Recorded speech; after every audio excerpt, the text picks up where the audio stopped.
In the last edition of the Navigating Uncertainty Substack articles, I talked about spotting patterns and used a couple of examples. In this one, I'm going to be working with the skill set that you use for working with unpredictable times, applying them to uncertainty, applying them to the environment we're in, so that you can see things coming before they hit, so that you can appreciate the complexities of complex decisions and learn from basically what we're watching today in the news. So that'll be a next edition.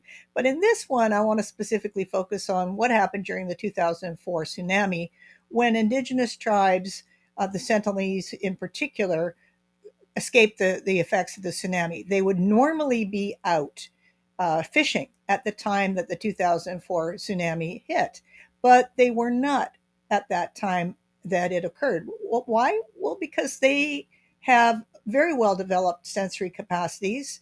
They sense the subcurrents. They sense the shift in the layers. And I've talked to surfers who've done this. I've also talked to other supboarders who can feel and sense the layers of currents. And of course, it's well known in Polynesian navigation systems that that is detectable if you are not working with your intellect and are working with your full sensory capacity. So nowhere can we find that better honed intunement than with, indigenous tradition people. So what happened there was they watched for signals and cues. Now, signals and cues are very much around how you observe what's emergent. It's how you observe patterns show up. So it relates to the last conversation I put on here. And so it's very much a capacity then to park the cognitive reliance and dependency on noodling through everything intellectually and being able to just kind of step back out of your intellect and just allow things to show up. So it involves a deeper level of listening to yourself.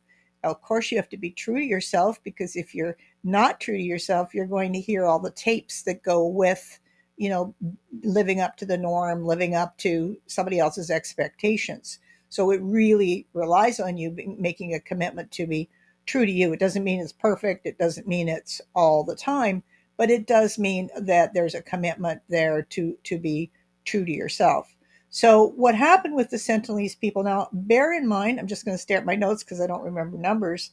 Uh, the North Sentinelese Island is home to an independent tribe, uh, one that has gone, in traditions dating back 70,000 years.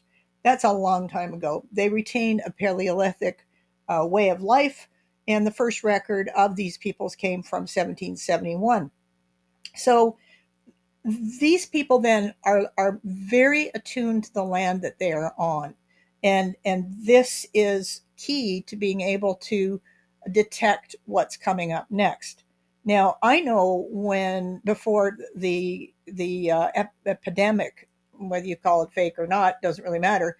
But I knew at the time there was going to be a change because the basically the system needed correcting. We were over relying on a whole lot of things, on more of a controlling kind of environment, and we've gone back to that, I might add. But meanwhile, as you can see from governments that are being elected, and the kind of right wing push, is that desire to have somebody be in control, look after the uncertainty. But the real opportunity is for everyone to become much more comfortable with uncertainty and work with it in a very positive way. So sensing then is your number one opportunity, your number one core skill for working with uncertainty, for navigating unpredictable times. And here's how you can practice it. And this is how I practice it. Of course, it's part of your intuition, but it's not exclusively part of your intuition, at least in my experience. I'm sure some academic would argue it would be, but I don't think we know much about how a lot of these more invisible signals, these more electrical signals, work. So the way I often practice it is just by being still.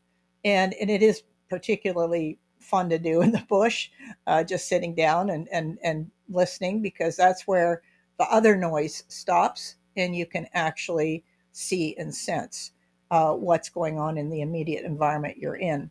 A second way to practice it is to be aware that anxiety is simply a indicator that there is something is not right. There's something out of alignment, and you can, when you figure that out, then anxiety then becomes a signal for what, not for depression necessarily, unless you choose that way, but it does become a signal for something is out of alignment, and it's more a matter of feeling where and what it is that you are detecting.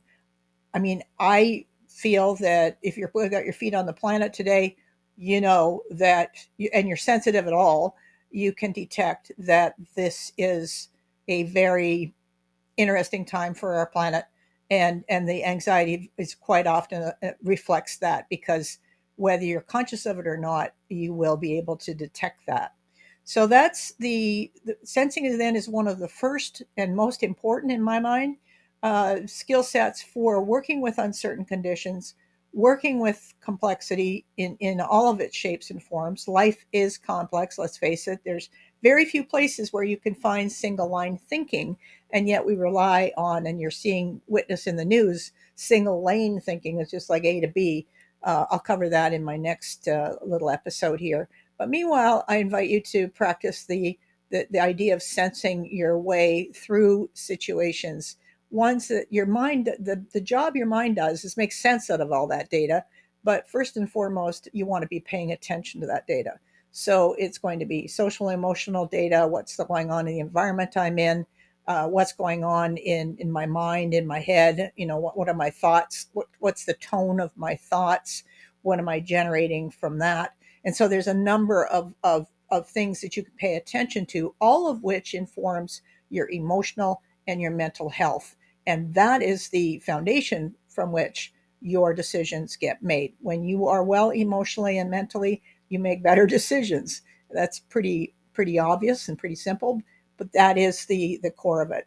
So thank you very much for having a listen today, and I hope to see some comments in Substack and on the YouTube channel. Donna Jones, thank you for joining me, Navigating Uncertainty.